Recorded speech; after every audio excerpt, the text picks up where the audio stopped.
Okay. Okay, Ji.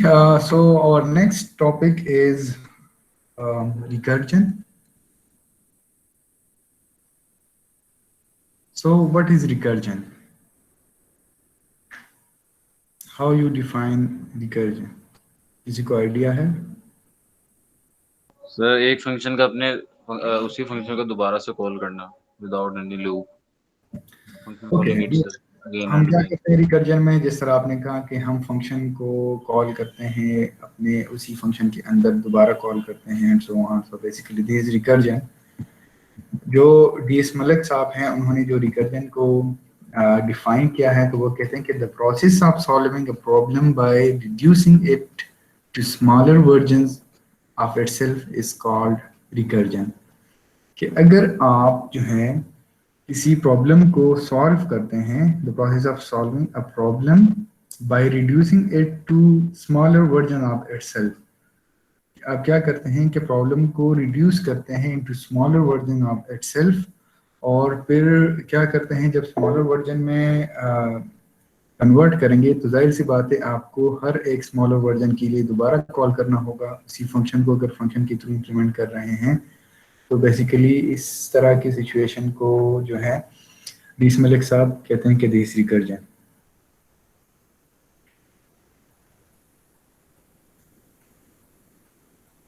Okay, सो आपकी question की तरफ आते हैं मोहम्मद अहमद साहब, wait for a while please. Okay, the process of solving a problem by reducing it to the smaller version of itself is called recursion। तो ये recursion की definition हो गई। अब इसको किस तरह हम मतलब एक्सप्लेन करें, तो लेट सपोज हमारे पास एक क्वेश्चन है, एक प्रॉब्लम है, और प्रॉब्लम कुछ इस तरह है कि मैं अगर आप लोगों को एग्जांपल दूं कि आप फैक्टोरियल किस तरह कंप्यूट करते हैं, कैलकुलेट करते हैं 5 factorial.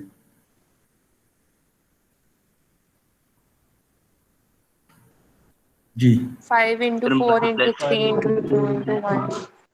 so the iterative solution is 5 into 4 into 3 into 2 into 1। ठीक है, this is the recursive iterative solution. Recursion में हम क्या करते हैं, इसी प्रॉब्लम को हम सब प्रॉब्लम ऑफ इटसेल्फ, जो जिस तरह डी स्मरिक साहब ने कहा कि स्मॉलर वर्जन में हम डिवाइड करते हैं। कैसे? 5 factorial is equal to 5 into 4 factorial, इस तरह कर सकते हैं ना, 5 into 4 फैक्टोरियल। फिर 4 फैक्टोरियल को हम अगर ये डिवाइड करें किस चीज़ में, 4 into 3 फैक्टोरियल, स्मॉलर वर्जन में हम nature of the problem is same, लेकिन हम क्या कर रहे हैं कि सब पार्ट्स में डिवाइड कर रहे हैं। ठीक है, 4 into 3 फैक्टोरियल है। नेक्स्ट जो है 3 फैक्टोरियल को हम कैसे कंप्यूट करेंगे, 3 into 2 फैक्टोरियल।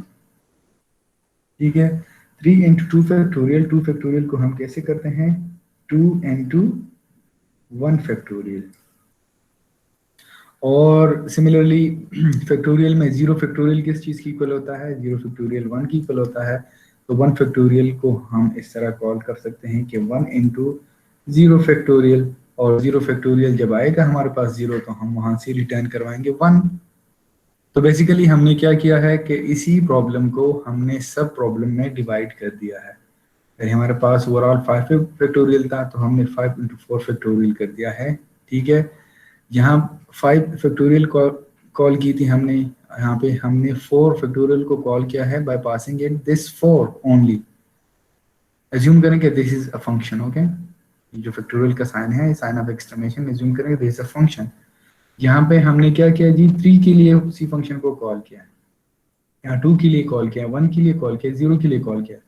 तो जब इधर तक पहुंच जाएंगे तो इधर से हम वापस रिटर्न करना स्टार्ट कर देंगे, इधर से इधर, इधर से इधर, इधर से इधर, इधर से इधर, एंड इससे जो वैल्यू रिटर्न हो जाएगी, तो एट द एंड 4 फैक्टोरियल से जो वैल्यू आएगी, तो वो 5 के साथ मल्टीप्लाई होगा, और इस तरह 5 फैक्टोरियल में वो वैल्यू आ जाएगी।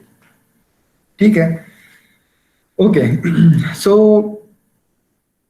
स्टूडेंट्स, एक बात याद रखें कि जब भी आप किसी प्रॉब्लम को रिकर्सिवली सॉल्व करने की कोशिश करते हैं या रिकर्जन के थ्रू सॉल्व करने की कोशिश करते हैं, तो इसके लिए कुछ रूल्स हैं, 2 रूल्स हैं, इनको याद रखें।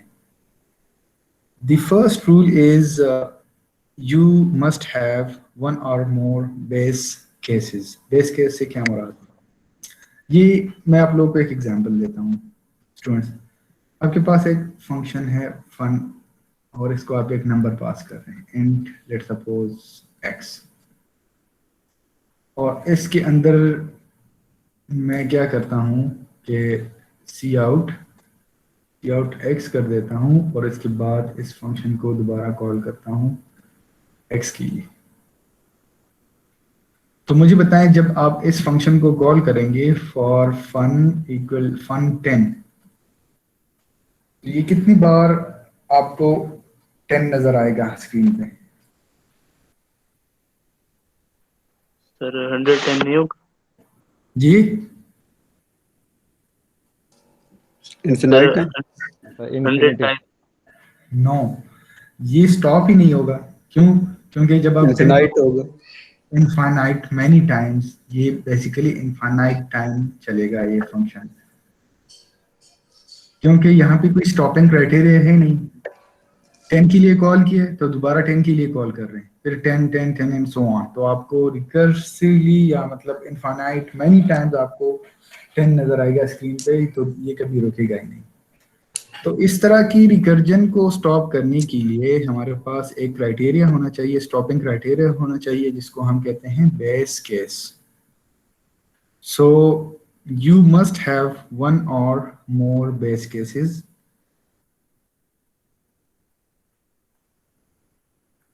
One or more base cases. और बेस केसेस करेंगे क्या? This will stop recursion. In base cases का काम क्या होगा कि ये रिकर्जन को स्टॉप करेगा, ताकि एक पॉइंट ऐसा आएगा जो हमारी रिकर्जन जहां से स्टॉप हो जाएगी, ठीक है, और वहां से वैल्यू रिटर्न होना स्टार्ट हो जाएगी, ठीक है। तो हमें वो बेस केस चाहिए। तो जब भी आप किसी प्रॉब्लम को रिकर्जन के थ्रू सॉल्व करेंगे तो यू मस्ट हैव वन और मोर बेस केसेस। आप बेस केसेस को डिटरमिन करेंगे और उनको इम्प्लीमेंट करेंगे बेस केसेस को अपने रिकर्सिव फंक्शन में, ठीक है। Okay, so the next rule is, एक तो ये होना चाहिए, बेस केसेस होने चाहिए आपके पास, ठीक है। नेक्स्ट जो है आपके पास जनरल केसेस भी होंगे। एक तो ये होना चाहिए। नेक्स्ट जो है, लेट्स सपोज अगर फैक्टोरियल को हम देखें तो फैक्टोरियल को हम किस तरह इंप्लीमेंट कर सकते हैं? तो फैक्टोरियल लेट्स सपोज एंड और फैक्ट, इधर मैं पास कर रहा हूं एक नंबर। तो फैक्टोरियल हम किस तरह कॉल कर देते हैं कि if num you want to calculate num factorial, तो नम फैक्टोरियल किस चीज की इक्वल था? Num multiply by num minus 1 factorial. इस तरह कर देते हैं आप ना। तो मैं इस तरह इधर कर सकता हूं कि return num multiply by factorial of what? Factorial of num minus 1। Num minus 1, ठीक है। ओके, अब जब हम ये काम करेंगे तो नम माइनस 1, लेट सपोज मैंने 3 पास कर दिया इसे, तो ये क्या करेगा? 3 multiply by factorial of 3 minus 1 is 2। 2 के लिए कॉल करेगा 2 इंटू फैक्टोरियल ऑफ 1। 1 के लिए कॉल करेगा 1 इंटू फैक्टोरियल ऑफ व्हाट? 0। 0 के लिए कॉल करेगा 0 multiply by factorial of 0 minus 1 is minus 1। तो ये चलता जाएगा, नेगेटिव के लिए भी चलता जाएगा, लेकिन फैक्टोरियल तो हम पॉजिटिव नंबर्स का या जो है जीरो की इक्वल या 0 से ऊपर होल नंबर जो होते हैं उनके लिए कैलकुलेट कर सकते हैं, नेगेटिव के लिए तो हम कर ही नहीं सकते। तो 0 पे आके हमारा ये जो फैक्टोरियल फंक्शन है ये स्टॉप होना चाहिए। सो बेसिकली अगर हम सोचें तो ये this 0 is our base case, ठीक है ना। तो बेस केस पे स्टॉप करने के लिए मैं इधर मेंशन करूंगा कि इफ नम, जो नंबर आपने पास किया है, if this is equal to 0, तो क्या करें जी? 0 फैक्टोरियल किस चीज की इक्वल होना चाहिए? 1 की इक्वल होना चाहिए, तो ये 1 रिटर्न करना चाहिए। Else return num into factorial of num minus 1। तो यहाँ पे देखें, यहाँ पे ये जो है this first if statement is the base case, ये बेस केस है और ये क्या करता है eventually this will stop the recursion, क्योंकि यहाँ पे रिटर्न 1 कर रहे हैं और लेकिन यहाँ पे रिटर्न फैक्टोरियल दोबारा कॉल कर रहे हैं। ठीक है, अब ये स्टूडेंट्स इस पे और करे तरह, ये जो है this is our general case and this is our base case, this is the base case and this is the general case. So आपके पास एक बेस केस होना चाहिए जो कि आपकी रिकर्जन को स्टॉप कर दें। नेक्स्ट जो है आपके पास क्या होना चाहिए, जो जनरल केस है, this general case must be reduced to a base case. So next rule is general case must be reduced to a base case. तो जब आपके पास जाहिर सी बात है एक बेस केस होगा एक जनरल केस होगा, तो जनरल केस को आप क्या करेंगे, रिड्यूस करेंगे टू बेस केस, तो तब जाके आपकी जो रिकर्जन है वो स्टॉप हो जाएगी। तो हम इधर जनरल केस को कैसे रिड्यूस कर रहे हैं इनटू द बेस केस, बता सकता है? ये जनरल केस है ना, तो जनरल केस को हम कैसे रिड्यूस कर रहे हैं, इस num माइनस 1 की वजह से, क्योंकि पहले जब आप 5 पास करेंगे नेक्स्ट टाइम ये 4 पास होगा, नेक्स्ट टाइम 3 होगा, 2 होगा, 1 होगा, और जैसे ही 0 के लिए कॉल करेंगे तो 0 पे आके num इक्वल टू 0 हो जाएगा, तो वहां से इसका रिटर्निंग स्टार्ट हो जाएगा। ठीक है, एंड इवेंचुअली जब ये बेस केस मेट कर जाता है तो यहाँ से इसकी जो रिटर्निंग है, बैक प्रोपगेशन है या बैक ट्रैकिंग है, वो स्टार्ट हो जाएगी। ठीक है स्टूडेंट्स, सो ये दो केसेस जो हैं, ये दो केसेस आपके पास, ये दो रूल्स माइंड में रखें। First one is the base case जहाँ पे आपका रिकर्जन स्टॉप होगा, और जो जनरल केस है आपका, तो उनको उसी केस को आपने क्या करना होगा, रिड्यूस करना होगा to a base case. You must have a way to which you would do what? You would reduce the general case into the base case. ठीक है, तो चलें एक एग्जांपल और देखते हैं, एक दो एग्जांपल्स। लेट्स सपोज अगर ओके एग्जांपल पे जाने से पहले एक और चीज कि रिकर्जन की भी दो टाइप्स हैं, एक होता है डायरेक्ट रिकर्जन और एक होता है इनडायरेक्ट। डायरेक्ट रिकर्जन में ये है कि फॉर एग्जांपल हमने अभी जो देखा है कि अब हमारे पास एक फंक्शन है और वही फंक्शन अपने आप को बार बार कॉल करता है। मीन्स कि आपके पास एक फंक्शन ए है और इस फंक्शन ए के अंदर ये ए अपने आप को कॉल कर रहा है, तो basically this is direct recursion. ठीक है, इसमें आपके पास बेस केस भी है, ठीक है, और एक जनरल केस भी है। ठीक है, this is the direct recursion.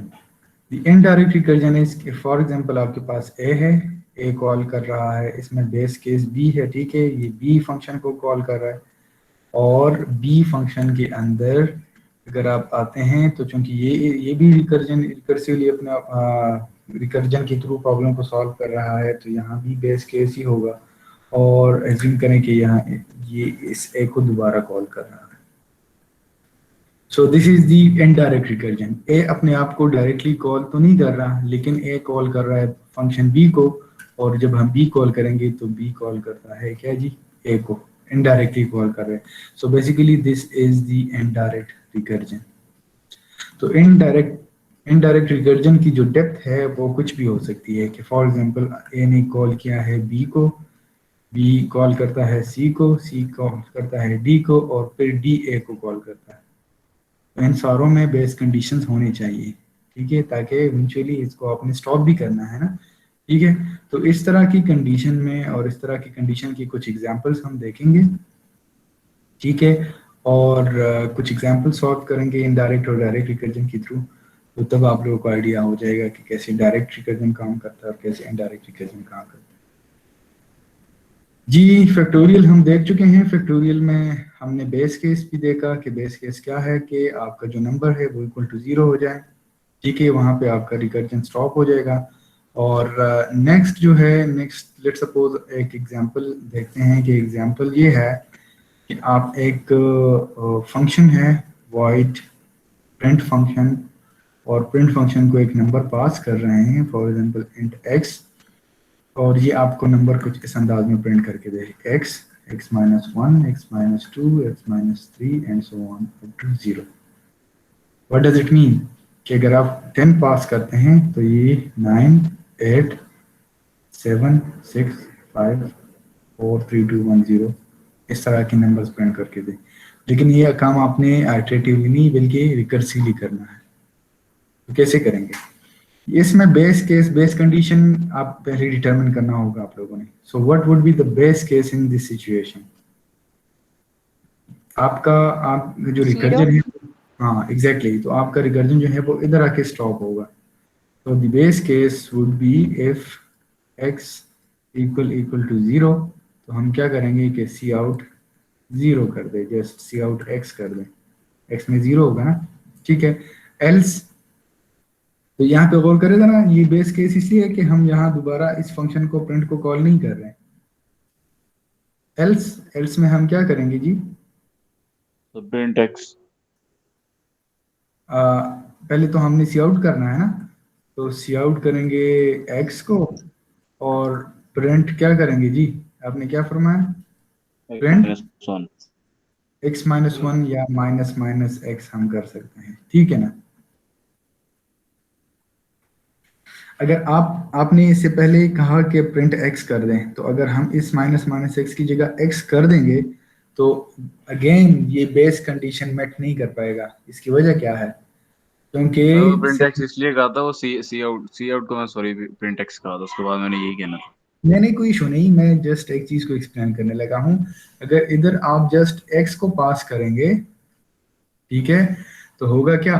First rule तो ठीक है, इनफिनिट चल जाएगा, इनफिनिट चल जाएगा। एग्जैक्टली कि फर्स्ट कंडीशन तो ये है कि बेस केस होना चाहिए आपके पास, तो बेस केस तो है हमारे पास।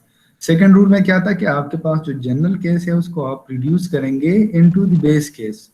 तो रिड्यूस हम कैसे करेंगे? जब इस तरह करेंगे ना, माइनस माइनस एक्स, अगर जस्ट हम x पास करेंगे तो ये कभी बेस कंडीशन मेट नहीं कर पाएगा, ठीक है ना, समझ में आ रही बात?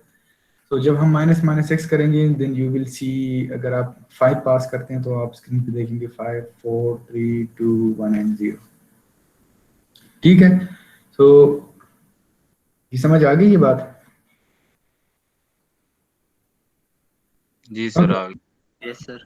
अब इसको थोड़ा सा हम मॉडिफाई कर देते हैं।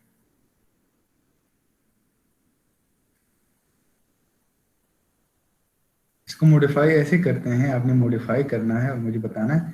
पहले तो हम प्रिंट कर देते x से लेके 0 तक, अब आप लोग ने ये काम करना है 0, 1, 2 अप टू x। इसको कैसे मॉडिफाई करें कि ये प्रिंट करके दें हमें?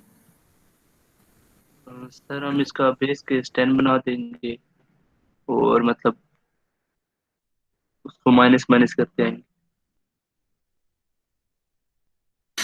बेस केस अगर 10 बना देंगे, या ठीक सर है, एक तो हमें 10 पास करना है ना। यस सर, फिर सर माइनस माइनस करें तो फिर सर दो बेस केस नहीं बन जाएंगे फिर? चलिए मैं इस तरह करता हूँ, इस सी आउट को इधर मेंशन करता हूँ प्रिंट के बाद, तो क्या होगा?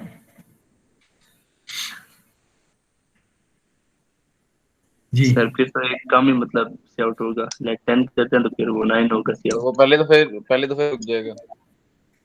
ओके, सो बेसिकली इन दोनों केसेस में डिफरेंस है। अगर हम प्रिंट के ऊपर सी आउट मेंशन करें और प्रिंट के बाद सी आउट मेंशन करें तो दोनों के आउटपुट में डिफरेंस होगा।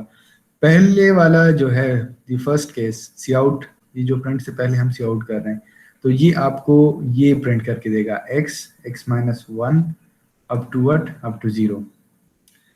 प्रिंट के बाद सी आउट करते हैं तो ये आपको कुछ इस अंदाज में प्रिंट करके देगा 0, 0, 1, 2, 3 अप टू x माइनस 1, इस तरह प्रिंट करके देगा। तो हम ये काम कर सकते हैं कि ऊपर एक टेम्पररी वेरिएबल बनाएं, टेम्प, इसको x असाइन कर दें, माइनस माइनस x कर दे और सी आउट टेम्प कर दें इधर। तो बेसिकली इस थोड़ी सी मॉडिफिकेशन के साथ आपका आउटपुट कुछ इस तरह आएगा 0 1 2 अप टू x। ठीक है, ये अगर क्लियर नहीं है तो इधर चलिए देख भी लेते हैं, अभी थोड़ी देर पहले हम ये देख लिया था। चलें इसकी जगह जो है ना, मैं क्या करता हूँ पहले इधर मैं करता हूँ सी आउट। नजर आ रही है ना स्क्रीन आपको? यस सर, आ रही है, it is visible. Okay good.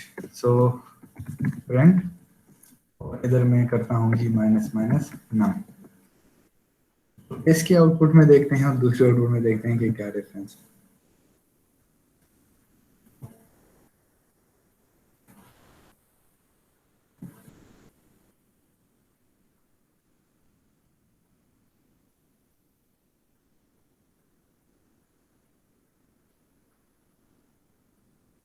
Five four three two one zero.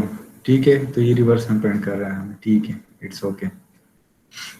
अब इस देखिए, मैं जस्ट एक ही लाइन को जस्ट जो पोजीशन है वो चेंज कर रहा हूँ, बाकी वही सेम चीज है। ठीक है ना? अब क्या होगा, अब देखें।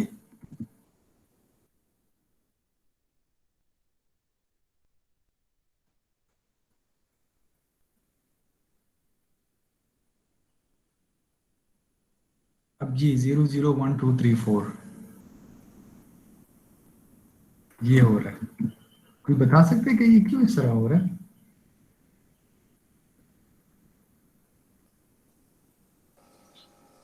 एक जीरो बेस सर वो केस क्या है? रिटर्न का ऑर्डर चेंज हो गया, रिटर्न का जो रिटर्न आखिर पे कह रहे जी बाबा जो कॉल कर रहे, जो वापस रिटर्न कर रहे उसका ऑर्डर चेंज हो गया।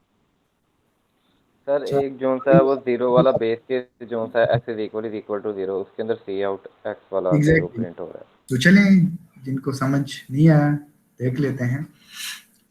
हम क्या कर रहे हैं, print int x, or the return type of this function is void, and if x is equal to 0, this will see out x.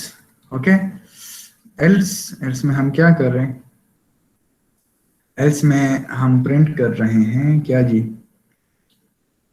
Minus minus x और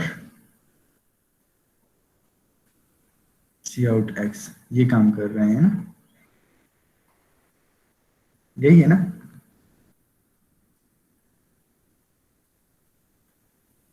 ओके स्टूडेंट्स, अब ये देखें, इस पे गौर करें ज़रा। ठीक है, इस पे आपने लाजमी गौर करना है। अगर ये चीज़ क्लियर नहीं है तो बताएं, मैं दोबारा बताऊंगा आप लोग।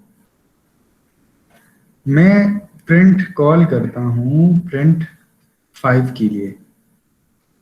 जब मैं 5 के लिए कॉल करूंगा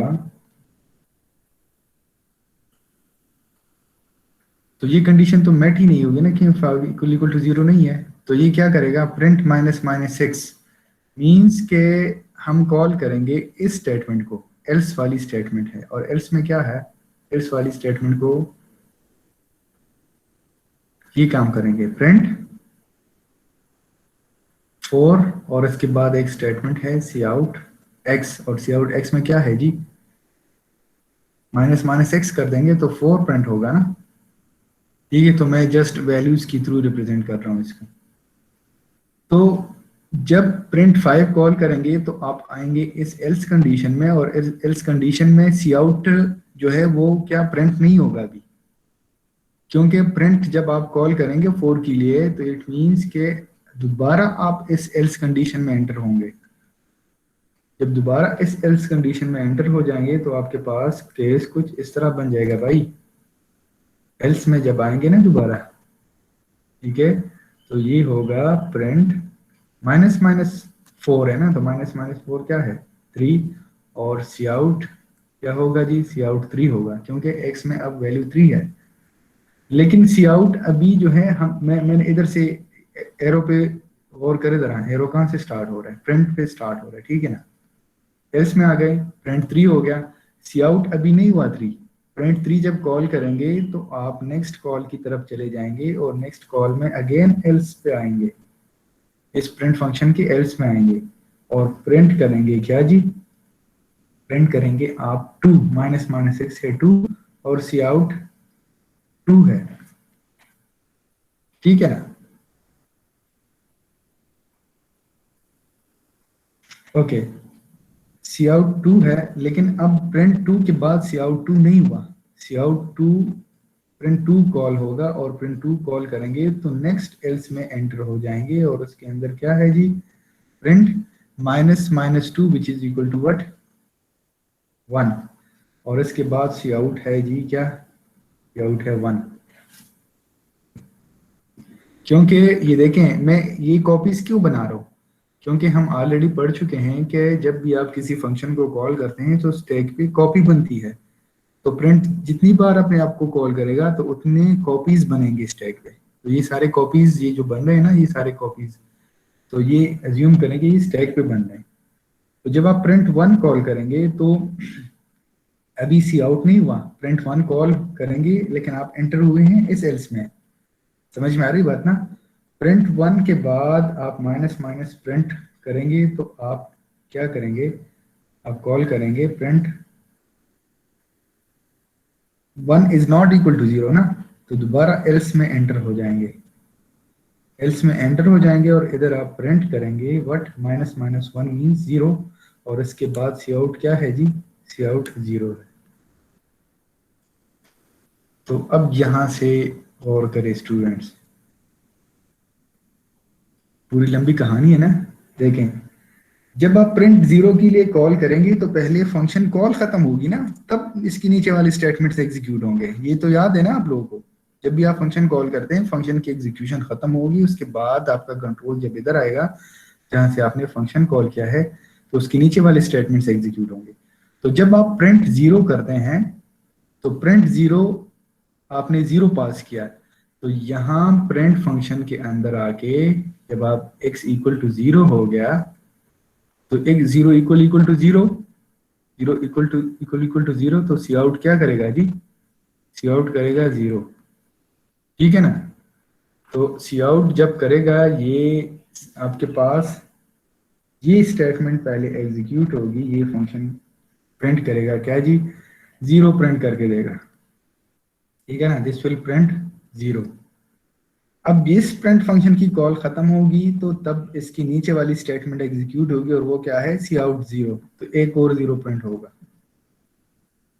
ठीक है। अब इस एल्स कंडीशन की एग्जीक्यूशन खत्म हो गई तो फंक्शन कॉल कहाँ चली जाएगी, ये आपका रिटर्न प्रोग्राम का जो कंट्रोल है वो रिटर्न हो जाएगा टू दिस प्रिंट, क्योंकि इसकी कॉल खत्म हो चुकी है, इसकी कॉल खत्म हो चुकी है तो कंट्रोल वापस आ गया जी किधर, जहां से स्टार्ट हुआ था। अब प्रिंट फंक्शन की कॉल खत्म हो गई, इसके बाद हम क्या करेंगे जी, सी आउट क्या था, 1 था, तो 1 आएगा इधर, ठीक है जी। अब जब सी आउट 1 करेंगे तो इस एल्स की एग्जीक्यूशन खत्म हो गई और कंट्रोल हमारा किधर जाएगा, इधर से, अब इधर से कंट्रोल जाएगा जहां से हमने कॉल किया था प्रिंट 2, क्योंकि प्रिंट की एग्जीक्यूशन तो खत्म हो गई इस एल्स की एग्जीक्यूशन के साथ, तो हम क्या करेंगे, सी आउट 2, तो इस इधर आएगा हमारे पास 2, और जब सी आउट 2 करेंगे तो इस एल्स की एग्जीक्यूशन खत्म हो जाएगी और कंट्रोल कहाँ चला जाएगा जी, कंट्रोल वापस जाएगा जहां से आपने इसको इनिशिएट किया था। और प्रिंट 3 की एग्जीक्यूशन इस एल्स के एग्जीक्यूशन के साथ खत्म हो गई, कंट्रोल वापस इधर आ गया, तो अब ये लाइन जो है सी आउट 3, ये इसकी एग्जीक्यूशन होगी, ठीक है। अब इस एल्स की एग्जीक्यूशन खत्म हो गई और इसका कंट्रोल जाएगा कहाँ पे, जहां से आपने इसको इनिशिएट किया था। तो हमने कहाँ से इनिशिएट किया था, वहां से इनिशिएट किया था, तो वहां वापस पहुंच गए जी, इधर आ गए, इधर आ गए।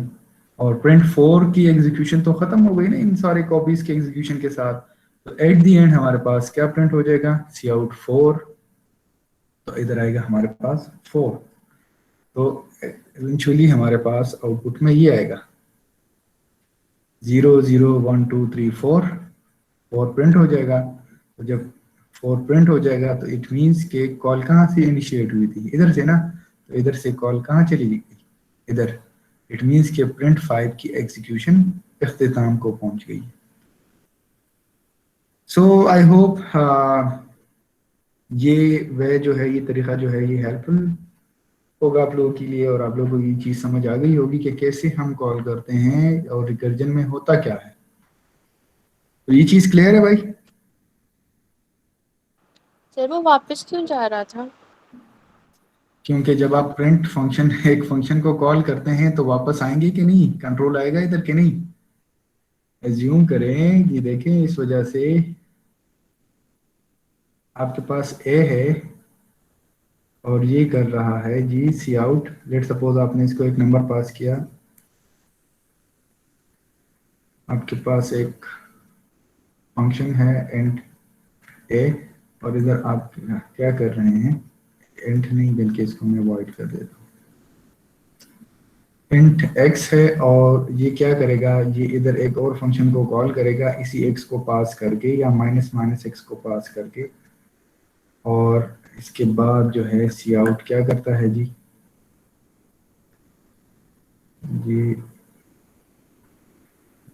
ओके,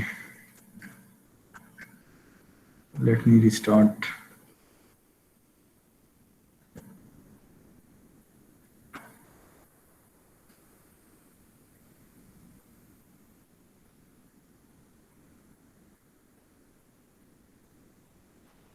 सर जी सर अगर हम एल्स स्टेटमेंट में सी आउट एक्स प्लस 1 कर देते हैं, वो जो पिछला क्वेश्चन था, तो उसके जी उसी अंदर की तरफ आते हैं। मुझे आपका क्वेश्चन समझ आ गया, तो उसी की तरफ आते हैं, ठीक है।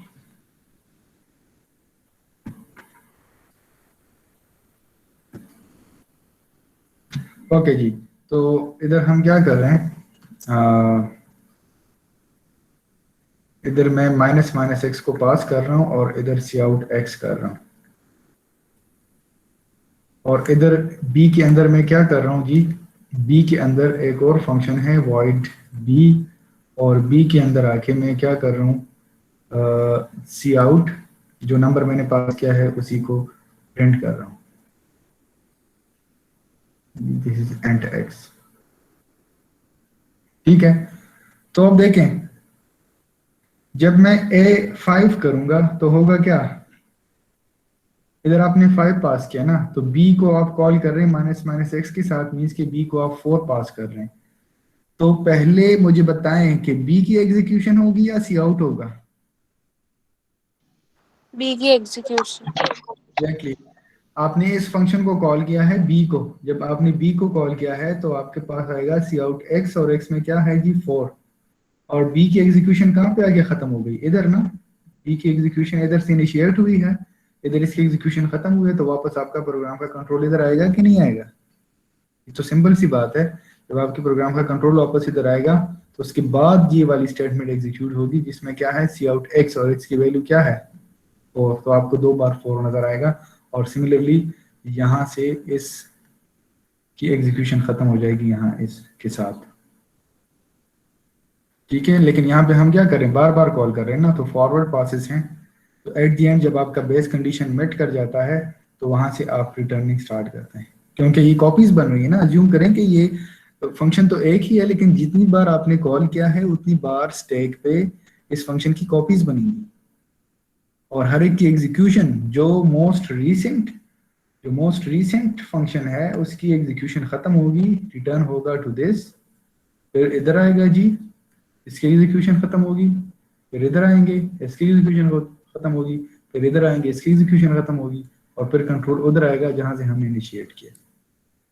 तो इसको आप जाके प्रैक्टिस करें तो आप लोगों को ये चीज समझ आ जाएगी, ठीक है। ओके जी, तो यहाँ तक I think this is enough for today, यहाँ हम अपना लेक्चर एंड कर लेते हैं। Thank you so much ji.